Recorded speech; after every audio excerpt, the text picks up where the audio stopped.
Some have asked, why is this facility called the Bedford House? The Bedford family was a family that was very invested in Phillips University, which no longer exists, but they then changed their interest to Phillips Theological Seminary. Sidney Bedford Sr. was a pastor and an educator who taught not only at Lynchburg College, but also Phillips Seminary. His two children, Sidney Bedford Jr. and Dr. Mary Ruth Bedford, followed their father in this interest. Sidney Bedford Sr. in 1960 started an endowed scholarship to help students. That continued through the gifts of his son and daughter. In fact, Dr. Mary Ruth Bedford gave consistently to that endowment fund for almost 50 consecutive years. We were so impressed by that we named an award for individual giving after Dr. Mary Ruth Bedford. Sidney Jr., who was very successful as an electrical engineer, started a charitable remainder unit trust, which means very simply that a designated beneficiary would receive an annual stipend. It was from that sizable trust that Dr. Mary Ruth Bedford lived.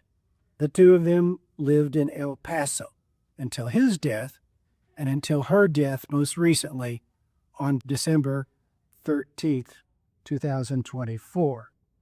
Upon her death, then that unit trust, that estate of Sidney's, was then released to the estate beneficiaries, of which Phillips received a significant amount. Because of this legacy, we believed, the Board of Trustees believed, that Bedford House would be a certainly recognizable but good name for a place. Remembering that the Bedford family were about the traditions of Phillips, which is community, belonging, and mission and ministry. That will continue in today's Bedford House. Dr. Lisa Barnett can tell you more about the history of Sidney Bedford and his children. I was thrilled a few years ago when Terry asked me to research a little bit about Dr. Mary Ruth Bedford in naming an alumni award after her for consistent, faithful giving. And in doing some of the searches through newspapers.com, as well as some of the Disciples periodicals, I found out that Mary Ruth was part of a heritage of Disciples members. Her father had been a pastor for many years before moving to be a college professor at Lynchburg and then at Phillips University and Phillips Seminary in the Bible and practical theology. Along with her brother as well, active members of Christian churches, Disciples of Christ throughout their lives. And interestingly, Mary Ruth Bedford went on to become a dietitian and to do the academic study, to be a professor working for various universities. And one of the things that impressed me most about her and her passion for giving was not only the money that they were giving consistently to Phillips Theological Seminary, but the fact that Mary Ruth also established scholarships for dietitian students and wanting to make sure that they too had a way to fund their education in order to do good work in their careers. So her passion for students really is what stands out to me as something very valuable that carries over into the Bedford House. I think one of the interesting things I found out about Mary Ruth is that she was active in community theater and college theater in her lifetime, but never on stage, always working behind the scenes, either as a stage manager or doing props or as a business manager for the show. And I think that really kind of sets up what her and her brother, through the endowment that their father established, set out to do: work behind the scenes to make sure that others can benefit from their good fortune. What I learned about Sidney Bedford Sr. was really remarkable too. As a pastor, he often went to churches that were struggling financially and suddenly found ways to do capital campaign funds to help them not only decrease their debt, but to increase their giving for outreach and ministry.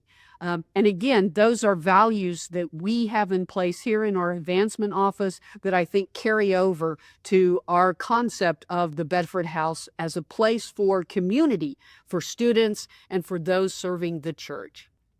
In part of the research, one of the things that I discovered sitting in our own special collections here on the campus at Phillips Theological Seminary were 9 boxes of files from Sidney Bedford Sr. while he was a professor at Phillips Seminary.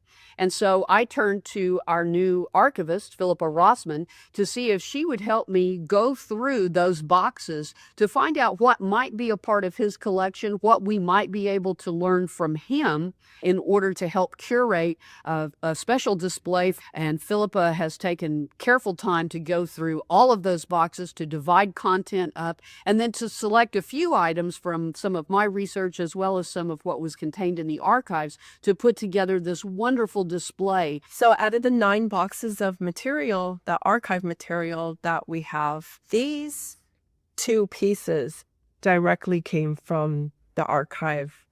And these 2 documents, Dr. Lisa Barnett picked out.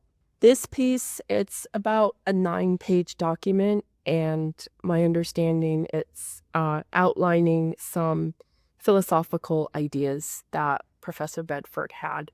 And I purposely arranged it like this, where some of the sheets are spread out just to provide context and show that this is a multi-page document expressing his thoughts. And this other piece that I'm particularly proud of that we have, this is a memorial statement that Dr.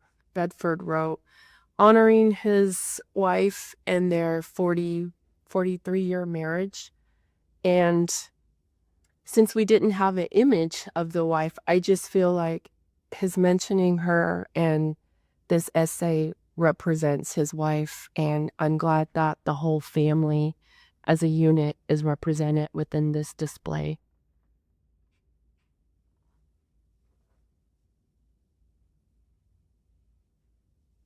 These 2 clips, they are newsprint articles, which they're not part of our archive, but they're part of our newsprint collection of the Disciples of Christ. These 2 images are from yearbooks that we had, and I had them blown up.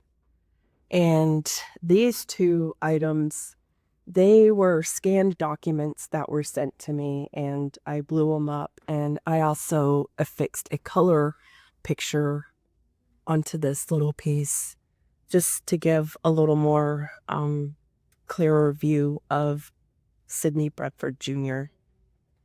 And the pieces on the top, as I was putting this together, I realized there's really nothing to tie it all together to explain why we're doing the display. So another department within our organization provided a sketch for the house, but it has the Bedford House. So I just thought it tied it all together.